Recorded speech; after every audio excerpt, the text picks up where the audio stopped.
Bueno,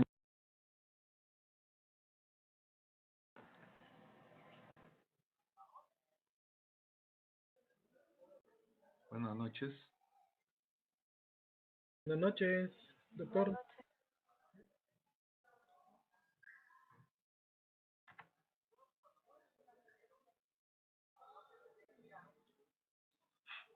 Vamos a principiar con la videoconferencia del día de hoy y vamos a trabajar el tema de la teoría de las decisiones estadísticas. Cómo podemos nosotros tomar decisiones basándonos en contrastes de hipótesis, de pruebas de hipótesis, que son muy útiles, digamos, en la vida cotidiana. Vamos a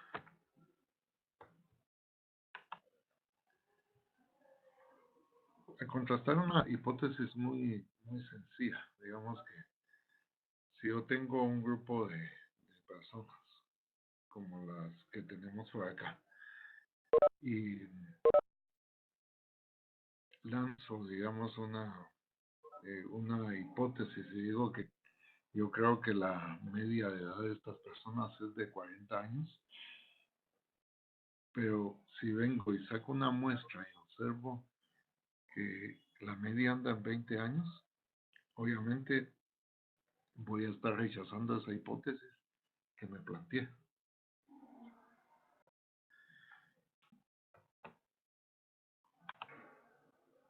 Entonces, vamos a tener nosotros que planteamos una hipótesis nula, que es la que necesitamos contrastar.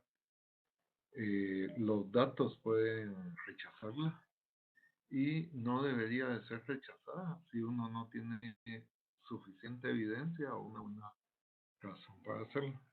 Mientras que la hipótesis alternativa, esta va a estar negando a la nula y generalmente es lo que queremos averiguar y no debería de ser aceptada si nosotros no tenemos una gran evidencia a favor. Generalmente la hipótesis nula siempre va a estar hablando de igualdad. Podemos hablar si es del lado izquierdo, menor o igual que, y si es del lado derecho, podríamos hablar de que fuera mayor o igual que, ¿verdad? Entonces siempre esta hipótesis está planteando una igualdad, mientras que la alternativa va a hablar de no igualdad y puede ser menor que, en ese caso la cola está del lado izquierdo, y puede ser mayor que en este caso estamos hablando cuando queremos obtener una mayoría.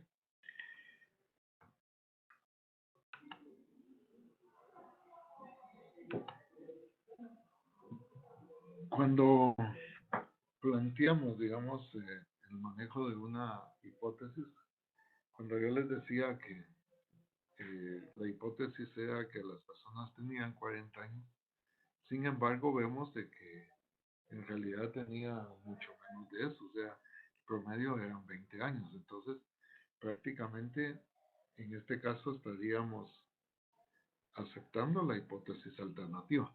Entonces la hipótesis nula siempre nos va a estar quedando aquí en el centro y la alternativa nos va a quedar las colas hacia en los extremos, ¿verdad? Aquí es donde tendríamos la hipótesis alternativa. Muy bien, si el dato nos cae, digamos, fuera de esta región, entonces estaríamos rechazándola. En el caso, cuando indicamos que estamos hablando que la media que calculamos es de 20 años. Ahora,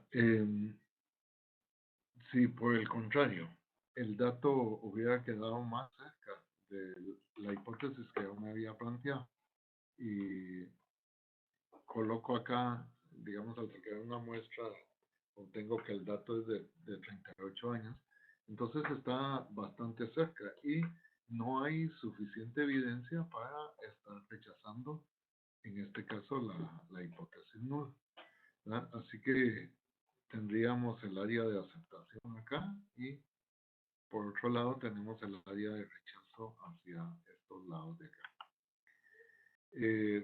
Las pruebas pueden ser de dos colas, cuando solo hablamos de no igualdad en la alternativa o igualdad en la nula. Puede ser unilateral, una sola cola del lado izquierdo. En este caso estaríamos hablando que la media fuera menor de 40, por ejemplo. La hipótesis nula indicaría que es mayor o igual que 40. Y la del lado derecho, cuando nosotros establecemos que es mayor que 40 en este caso. Así que cuando hacemos pruebas de hipótesis, eh, nosotros tenemos algunos riesgos, ¿verdad? En todo caso, si aceptamos la nula, es como que estuviéramos diciendo en un juicio que la persona es inocente. Y si aceptamos la alternativa, diríamos que es culpable. Entonces, para aceptar que es culpable la alternativa, no deberíamos de aceptarla si no tenemos una evidencia a favor que lo está indicando, ¿no? Tenemos entonces que podemos estar hablando de la nula cuando, por ejemplo, habíamos dicho a alguien inocente, o cuando, por ejemplo, nosotros hablamos de que un tratamiento no tiene efecto, o cuando hay algo que no queremos destacar, digamos, en un tipo, digamos, de prueba de auditoría que podamos pasar. Si no hay nada relevante que destacar, estaríamos aceptando la nula. Mientras que lo contrario, estaríamos aceptando la alternativa. Por lo tanto, la hipótesis alternativa es especulativa, ¿verdad? Y tenemos que tener cuidado de que tengamos suficiente evidencia para que pueda esta ser aceptada.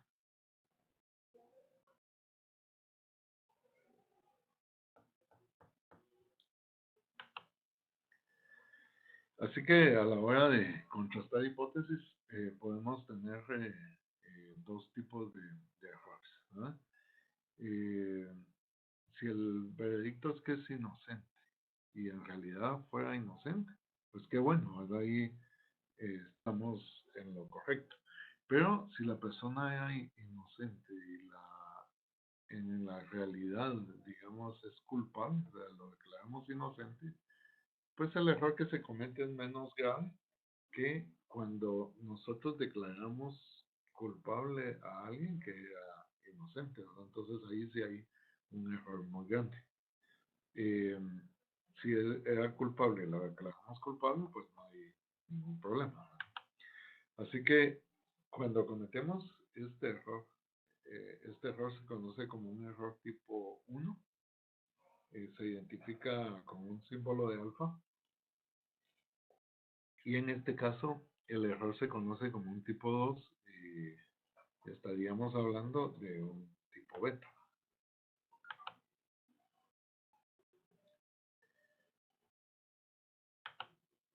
Muy bien, veamos esta prueba.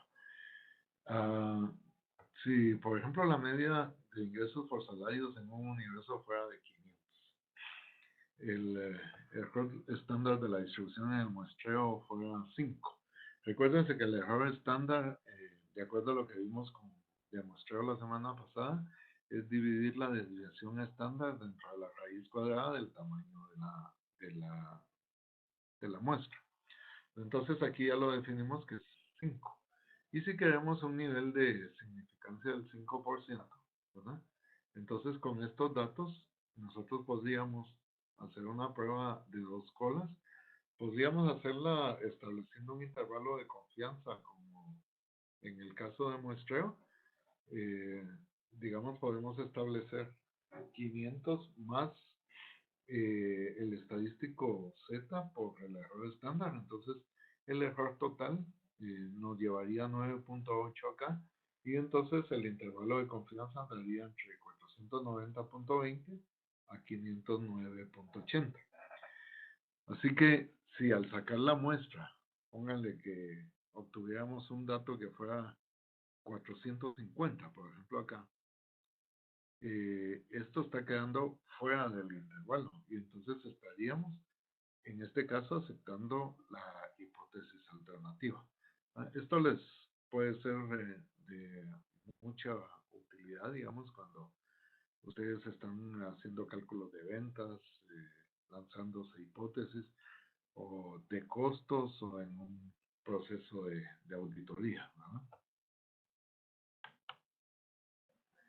La prueba puede ser también de una cola, ¿verdad? Por ejemplo, si yo me planteo la hipótesis diciendo cuál es la cantidad de una media muestral, la cual es mayor que la media hipotética, en este caso nosotros vamos a tener una cola del lado derecho, ¿verdad? Entonces, el valor de Z para, digamos, que queda del lado derecho, se nos iría todo el 5% de la cola de este lado, y entonces estaríamos teniendo que Z es 1,645 y teníamos ya el error estándar que era 5, por lo tanto el límite va a ser 508.22. Si supera este número, estaríamos aceptando la hipótesis alternativa cuando vayamos a hacer nuestro muestreo. De lo contrario, estaríamos diciendo que aceptamos la nula, en donde indica que sería menor o igual que. También podríamos tener una cola del lado izquierdo. En este caso va a funcionar como una resta porque el valor de Z se vuelve negativo con este caso. Al restarle el valor, ¿verdad? De 1,645 por 5, tendríamos que el límite es 491.78. La pregunta sería acá, ¿cuál sería la cantidad de una media menstrual la cual es menor que la media hipotética de la población? Entonces, el contraste ahora va hacia el lado izquierdo. Y todo lo que supere sería la hipótesis nula. Entonces, si el límite es 491.78 para aceptar la alternativa, debería en la muestra tener un dato menor que eso. Por ejemplo, 480, pues, sería una cantidad que nos queda fuera del lado izquierdo.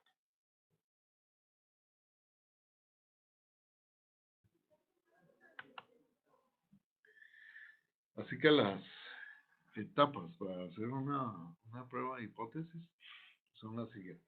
Primero, tenemos que formular la hipótesis nula y la alternativa, ¿verdad? Luego especificamos con qué nivel de significación lo vamos a hacer, o sea, hasta qué tipo de error vamos a aceptar, si va a ser del 5%, del 1% o del 10%. Si no nos dicen lo contrario, el por default siempre es 5%, y esta es la probabilidad de cometer el primer tipo de error.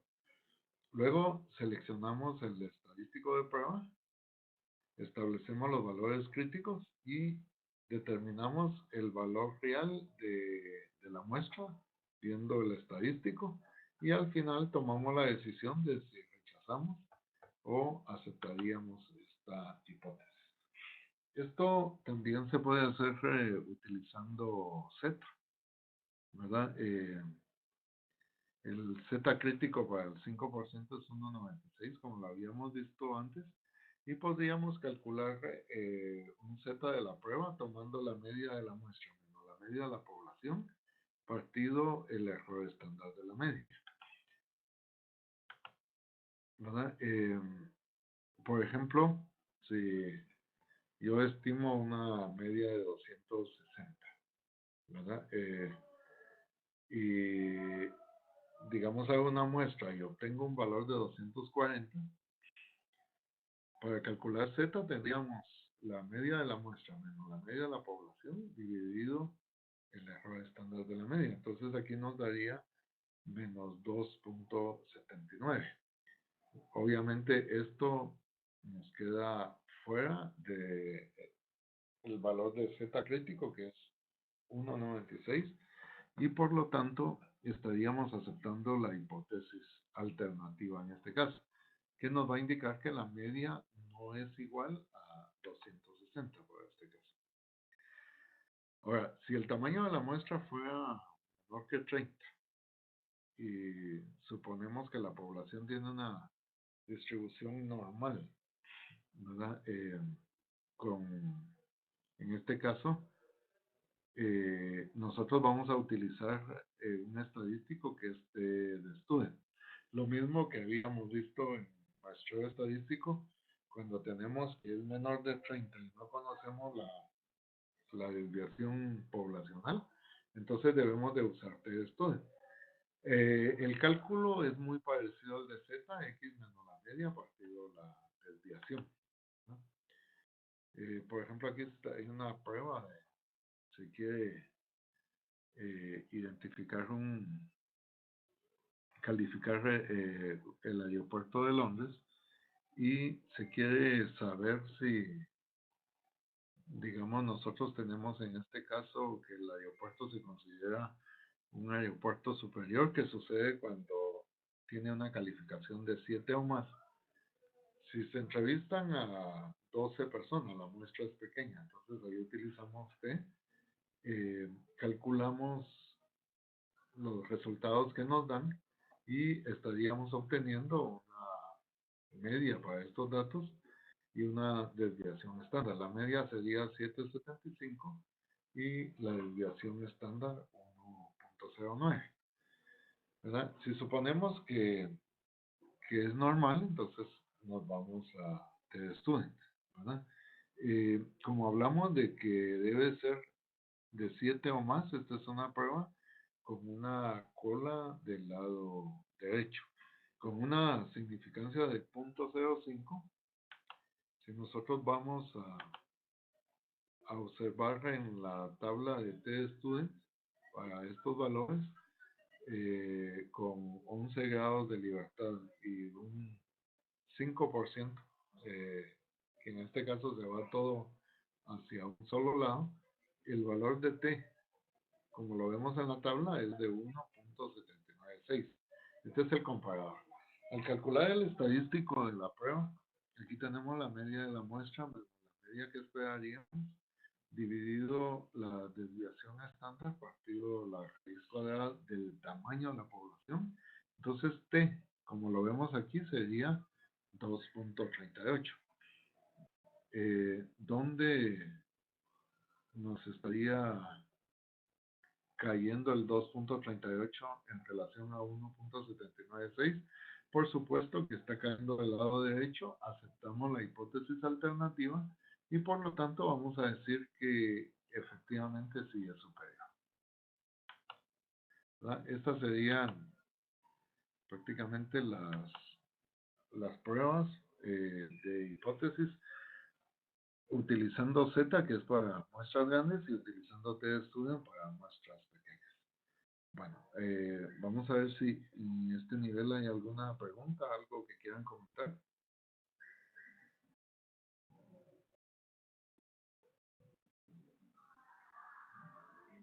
Buenas noches, Lick. Una consulta en relación a obtener el valor de Z. El valor de Z va a ser el normal. Es que todavía tengo un poquito de complicaciones al utilizar la tabla. Bueno, el otro tipo de pruebas es las pruebas de Chico cuadrado. Cuando nosotros no vamos a trabajar con datos categóricos, donde no tenemos una normalización, podemos utilizar una prueba que se conoce como Chi cuadrado. Ahí lo que tomamos es, para calcularlo, tomamos valores observados menos los que esperaríamos al cuadrado partido valores esperados. Una sumatoria de todos los valores categóricos y ahí tendríamos un cálculo de Chi cuadrado. También hay una tabla específica para Chi cuadrado, como vamos a verla más adelante.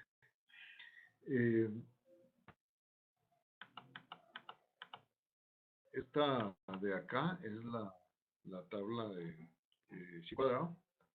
¿verdad? La que tenemos acá.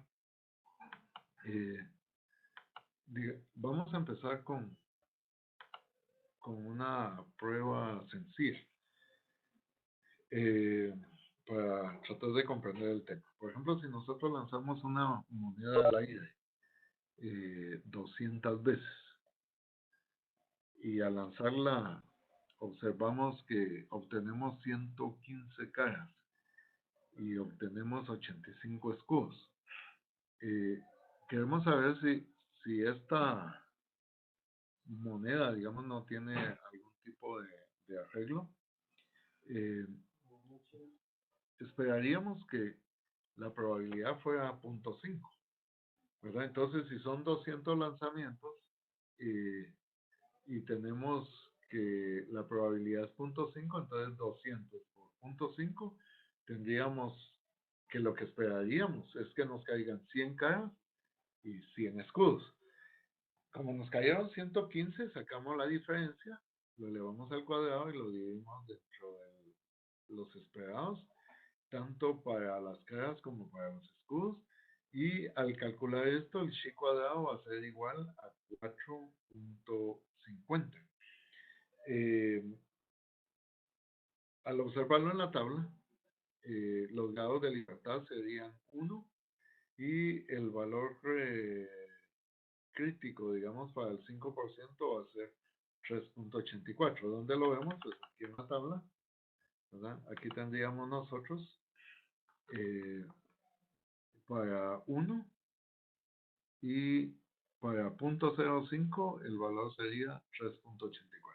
Ese es el valor teórico, ¿verdad? Entonces comparamos y obviamente el número el 4.5 supera el 3.84. Por lo tanto, podemos tener evidencia suficiente con el 95% de confiabilidad de que vamos a estar rechazando la hipótesis nula y por lo tanto sí podríamos decir que esta moneda tiene más de algún tipo de arreglo porque no está cayendo con los valores que nosotros estaríamos esperando. Esto mismo también se puede trabajar para tablas de contingencia. Esta tabla sirve para ver un símil de correlaciones, si hay relación o no entre dos variables, que en este caso van a ser cualitativas, ¿verdad? Y podríamos, por ejemplo, tener en una variable el género, hombre o mujer, y aquí hay un ejemplo hablando de si existe conciencia de marca ambiental entre los hombres y mujeres, ¿verdad? Siempre se ha expresado que las mujeres son más cuidadosas del ambiente que el hombre. Entonces vamos a ver si eso es cierto, si hay una relación entre género y la conciencia ambiental. Si no existe relación, estas dos variables son independientes. Esa es la hipótesis nula. Si existe relación, las dos variables van a tener una relación y entonces, por lo tanto, el género sí tiene que ver con la conciencia.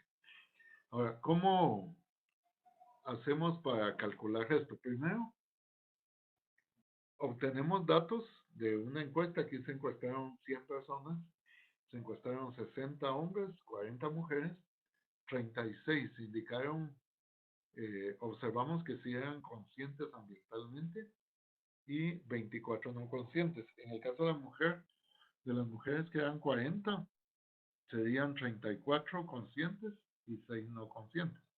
El total de conscientes sería 70 y de no conscientes 30. Y entonces tenemos que el gran total aquí sería 100, que era el dato que teníamos. Ahora, aquí un poco lo complejo es llegar a calcular los valores observados. ¿Cómo se calcula? Digamos, por ejemplo, para esta posición que yo tengo acá, tengo que ver cuánto es el total sobre la columna, que en este caso el total sobre la columna es 60, y luego el total sobre la fila, que es 70, multiplico los dos y lo divido dentro de 100. Entonces 60 por 70 dividido 100 me da este valor de 42 acá. En la siguiente tendríamos 40 por 70 dividido 100, 28. Luego la segunda fila, que sería 30 por 60 dividido 100, serían 18. Luego 40 por 30 dividido 100, tendríamos 12. Sacamos el valor de chi cuadrado agarrando cada valor observado que está acá, menos el esperado al cuadrado, partido el esperado, y nos vamos así con cada uno de los valores. El valor de chi cuadrado aquí sería 7.143. Ese sería el valor de chi cuadrado. Ahora, el de la tabla, ¿cómo lo sacamos? Tenemos que multiplicar el filas menos 1 menos columnas menos 1. ¿Cuántas filas tenemos? Tenemos 2. Menos 1 sería 1. Y columnas tenemos 2 menos 1 sería 1. Entonces, lo vamos a leer al 5% con un grado de libertad. Y en la tabla lo vamos a observar entonces acá. ¿Qué tendríamos para 1? Nuevamente es 3.84. Entonces, ahí tienen desarrollado también un ejemplo. Perdón, solo vamos a concluir aquí en el anterior. ¿Cuál sería la conclusión entonces? Como está fuera del valor crítico, o sea, está mucho más alto que el valor crítico, estaríamos aceptando la hipótesis alternativa. Y por lo tanto, aquí vamos a indicar que sí hay dependencia entre los dos. O sea que al final sí podemos concluir que las mujeres tienen más conciencia ambiental que los hombres, ¿verdad? Porque porcentualmente hay más personas con conciencia. Luego aquí tenemos un ejemplo de otro tabú que se maneja, que el uso o no uso de lentes tiene que ver con el nivel académico de las personas. Entonces se plantea una hipótesis donde, digamos, el nivel académico y el uso de lentes es independiente y sí es dependiente. Estos son los valores observados y estos son los valores esperados. Nuevamente, los valores esperados los vamos a calcular multiplicando columna por fila dividido el gran total. Por ejemplo, para acá sería 60 por 10 dividido el gran total, que son 100. Tendríamos que esta posición sería 6 y así nos vamos con cada uno de ellos. Luego calculamos chi cuadrado y en este caso el chi cuadrado de la prueba es 3.26. Ahora vamos a ver el chi cuadrado teórico. Tendríamos que multiplicar filas menos 1 por columnas menos 1. Entonces sería 3 menos 1, 2 por 2 menos 1, 1. Tendríamos que leerlo con 2 acá. Y en la tabla, ¿verdad? Vamos a observar que el valor sería 5.99. Si observamos, el valor es más pequeño y por lo tanto las dos variables, el nivel académico y el uso de lentes, son independientes. O sea, ese tabú no es cierto. No hay relación, digamos, entre que la persona use lentes y el nivel académico. Bueno, hasta ahí las pruebas de chi cuadrado. Muy bien, ¿me están escuchando? ¿Sí? Licenciado, buenas noches. Escuchamos, licenciado. ¿Existe alguna duda, alguna pregunta hasta este momento? ¿Sí leyeron sus materiales? Licenciado, estábamos viendo los videos. Ok, sí me están escuchando. Sí, sí, doctor. Parecía que no hay nadie conectado. ¿Ah? Pero sí hay algo. Brenda, ¿me escucha? Cecilia. Sí, escuchamos, doctor. Sí, doctor, sí lo escucho. Cecilia, ¿estamos bien hasta esta parte del tema? Sí, gracias. María Fernanda.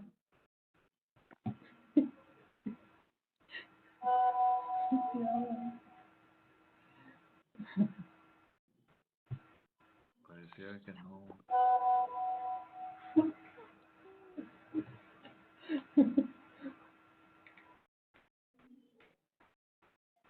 ¿Qué sucede? ¿No están comprendiendo? ¿Qué ha sucedido el día de hoy?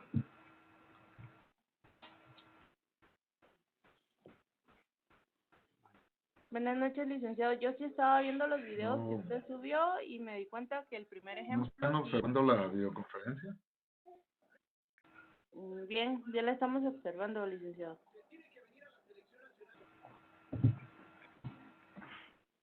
Doctor, yo creo que a veces cuando hablamos no nos escucha a usted.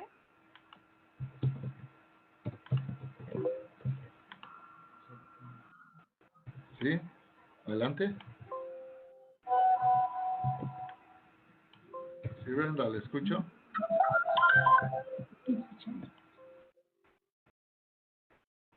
Pablo, ¿me Ya, escucha? buenas noches, ¿nos escucha? Sí, sí, ¿estamos bien con lo que vamos? Sí, sí, licenciado. Ok, Jocelyn. Sí, licenciado, le escucho. Okay. Por el momento estamos ¿Me bien. está escuchando? ¿Estamos bien? Ok, gracias, Raúl. Ok, hasta el momento hay alguna duda.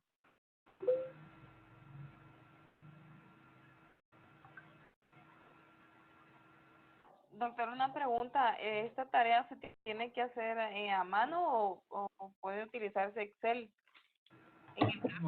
Pueden utilizar Excel, no hay ningún problema. Ok, muchas gracias. Ok, vamos a trabajar un tema un poquito diferente y se refiere a los números índices que normalmente nos van a estar sirviendo para pronósticos. Los números índices nos muestran el movimiento del valor en una serie de tiempo y se van especificando en relación con un periodo base. Nos van a estar midiendo el movimiento de los valores en la serie de tiempo, ¿verdad? Por ejemplo, un índice de salarios en una fábrica si tiene como periodo base el año 2000 y en la actualidad tenemos un nivel de 138, nos va a estar indicando que estamos 38% encima del año 2000. Si por el contrario fuera 95%, indica que está 5% abajo del valor que teníamos. El número de índice entonces va a estar midiendo el movimiento de los valores en la serie de tiempo y hay índices que nos van a estar sirviendo entonces para poder ver el estado en que están las empresas y se utilizan mucho también en macroeconomía para algunos cálculos importantes como por ejemplo la inflación o la deflación que nosotros podríamos tener. Para construir un índice debemos de elegir un periodo base adecuado, un periodo que sea normal, ni extremo muy bueno ni extremo malo. Durante mucho tiempo utilizamos un índice que era el año 83, un año muy malo porque en Guatemala hubo un golpe de Estado. El Banco de Guatemala realmente escogió un periodo base muy inadecuado para esa época.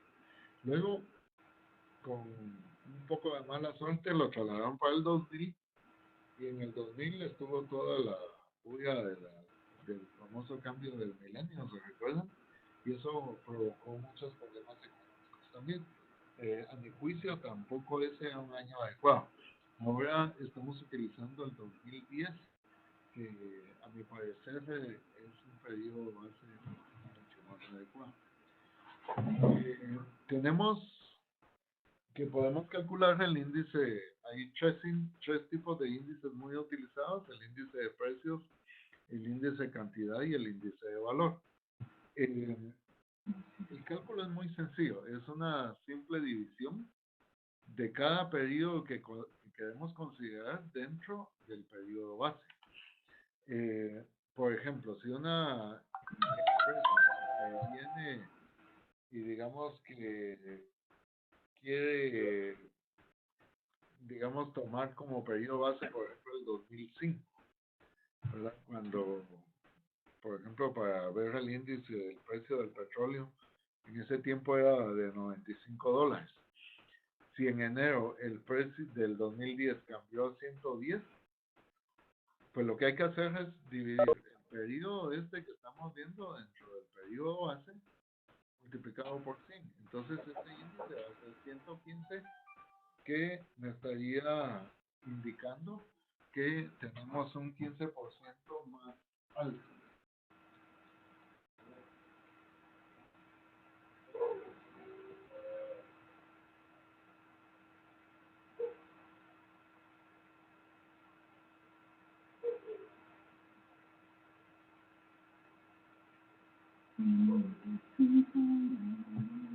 Disculpa, tuve un inconveniente un momentito. Aquí tenemos, por ejemplo, la canasta básica, cómo se fue moviendo, vamos viendo el crecimiento que va teniendo. Al tener una canasta básica, por ejemplo, este periodo base, fue creciendo hasta 115.94. Entonces, por ejemplo, si nosotros queremos calcular la inflación entre 2 años, simplemente restamos el índice, por ejemplo, aquí 109.87 menos 105.88, prácticamente entre estos 2 años hay una inflación del 15%. Así es como se mide la inflación en un país. Digamos, aparte de precios, también podríamos tener un índice de cantidad. Es igual el periodo que queremos ver dentro del periodo base, ¿verdad? Y funciona exactamente igual, ¿verdad? Por ejemplo, aquí estamos teniendo el índice de cantidad de estos valores, y observamos que el periodo base aquí fue enero del 2011. Hacia abajo el índice está menor de esta cantidad y aquí va subiendo conforme avanzamos en el tiempo. Aquí en septiembre apareció otro 100, pero este no es el periodo base. El periodo base original era este que nosotros teníamos acá. Y también podemos tener un índice de valor que combina el precio con la cantidad. Exactamente se calcula en la misma forma. Podemos tener índices agregados y podemos tener índices simples. Un índice simple es cuando nosotros seguimos el precio, la cantidad o el valor de un solo artículo. Y un agregado es cuando nosotros tenemos varios artículos. Uno de los índices de precios más comunes es el índice de precios al consumidor, ¿verdad? El famoso IPC.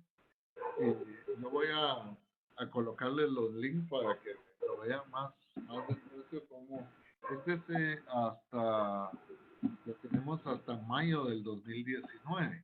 Entonces ahí podemos observar cómo el IPC de Guatemala actualmente es un agregado porque está utilizando 32 artículos, ¿verdad? Anteriormente utilizaba 26 artículos. Este IPC debería de servir para estar revisando salarios, para estar revisando pensiones y otros pagos. Las empresas deberían de estar subiendo los salarios por lo menos lo que sube el IPC, ¿verdad? Para que el salario no pierda su poder adquisitivo. Esto es algo que en Guatemala no se acostumbra a hacer y que sí debería de estarse revisando año con año, porque el ingreso de los trabajadores deberían de crecer al igual que como está creciendo el IPC. Y eso debería de servir para calcular pensiones, para calcular salarios. Yo quisiera preguntar ahorita si algunos de ustedes, digamos, si le suben el salario conforme al IPC o a la inflación. ¿Hay alguien que nos pueda comentar si en su empresa lo hacen?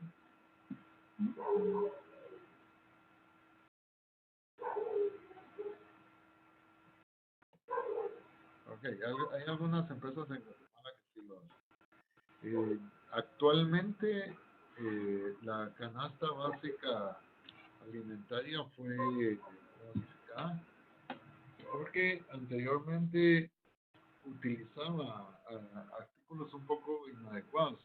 Fíjense ustedes que en Guatemala nos medían tomando una canasta básica alimentaria donde esperaban, por ejemplo, que la familia, vean ahí estas aberraciones, que comiera a una familia, por ejemplo, pollo con menudos, que no tenía derecho a pollo normal.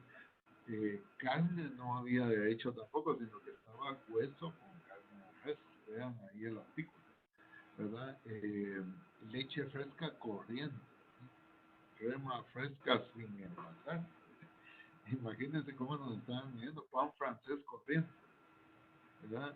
Azúcar, bueno, aceite corriente, está establecido ahí. Bananos maduros, o sea, ya a punto de venderse. Plátanos maduros, así era como medía la canasta básica, y encima de eso, digamos, el salario mínimo no va contra ese canasta. En Guatemala ha sido grave esto. Debido a toda esa crítica, incluso algunos artículos que yo escribí para Prensa Libre, hizo que forzó a que se cambiaran los artículos. Ahora, en los artículos actuales, si ustedes observan esos links que les vamos a poner ahí, van a ver de que ya cambió esto. Ahora ya hay artículos un poquito más adecuados. Esto nos puede llevar a definir lo que es el poder adquisitivo, digamos, de un quetzal.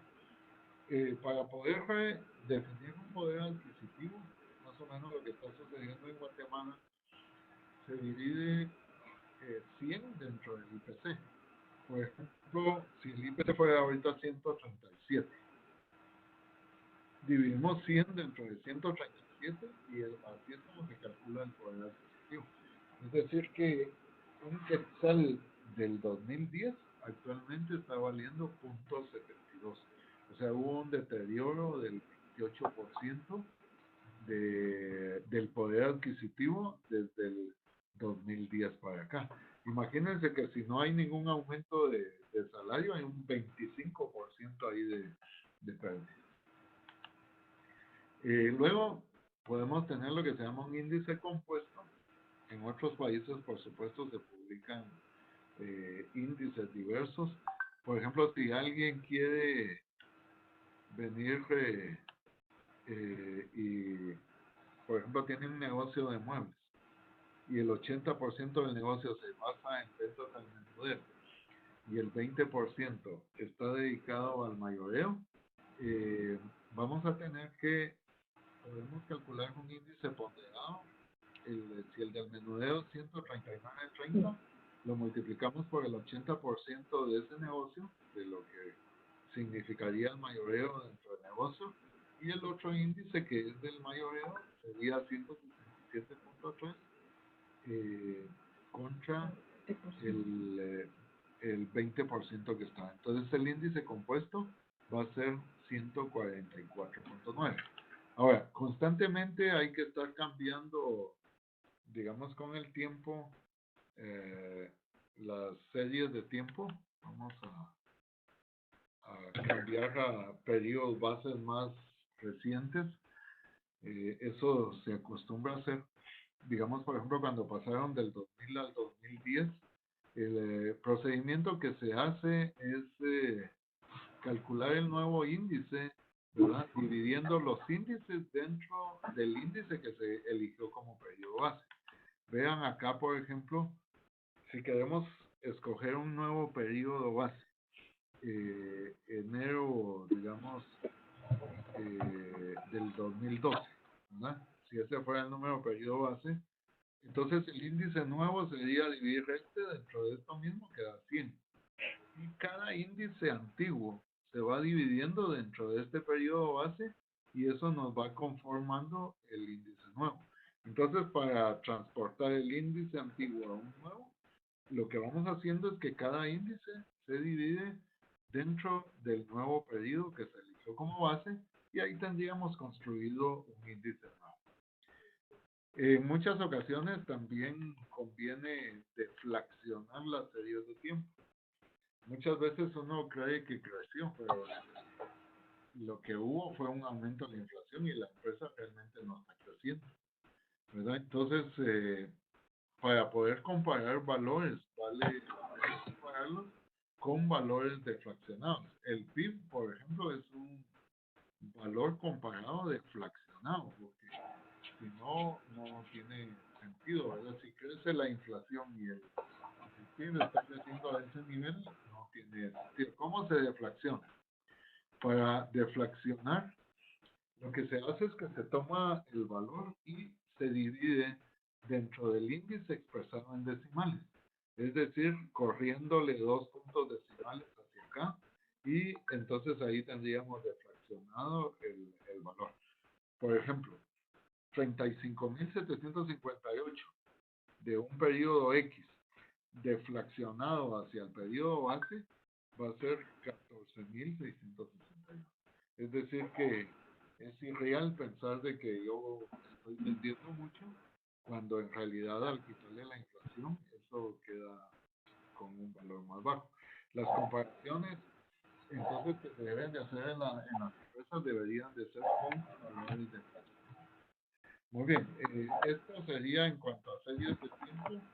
De cada uno de estos temas que yo entiendo que son muy amplios, hay material suficiente y hay un video de clases grabadas un poco más despacio para que ustedes los tengan. Así que esto era lo que quería explicarles el día de hoy de una manera muy rápida y tenemos 5 minutitos todavía ahí para preguntas, entonces estamos a la hora.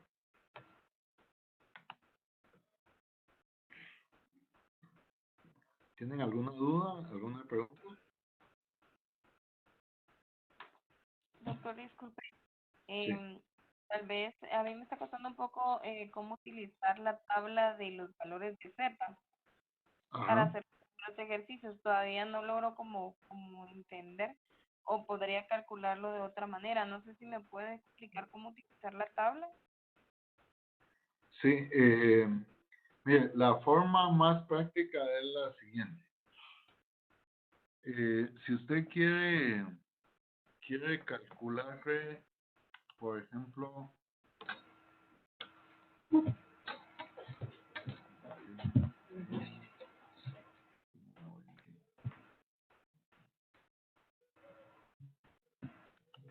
Por ejemplo, en el primer ejercicio que tenemos nos dice que el nivel de eficacia es del 5%, con una confiabilidad del 95%.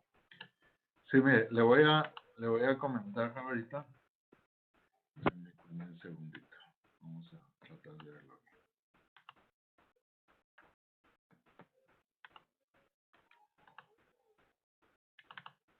Bueno, mire, hay una manera práctica. Aquí se lo voy a poner en Excel. ¿Lo está viendo en este momento? Sí, lo estoy viendo, gracias. Bueno, mire, pues, por ejemplo, si usted quiere calcularlo al 95%, este 95% va a estar en el centro. ¿Cuánto nos queda a cada lado de la cola? 2.5. 2.5, o sea, punto 0.25, ¿sí? Entonces hay una fórmula para que lo haga más fácil. Es una fórmula estadística. Se ingresa al formulario, busca estadísticas y aquí busca una fórmula que se llama inversa normal estándar. ¿Ok? Entonces, en inversa normal estándar solo me va a pedir la probabilidad. Ahí le pone 0.025. Y ahí tengo el valor de Z menos 1.96. Ok. Si fuera al 90%, ¿cuánto le queda de cada lado de la cola? 5. Entonces aquí cambia el punto 0.25 por punto 0.5. Y el valor de Z es menos 1.645. ¿Ok? Sí, ¿Ahí lo ve más fácil? sí, bastante fácil. Mejor que ir hacia la tabla, ¿no? Sí, está mucho mejor. Muchas gracias, doctor. Bueno, ok.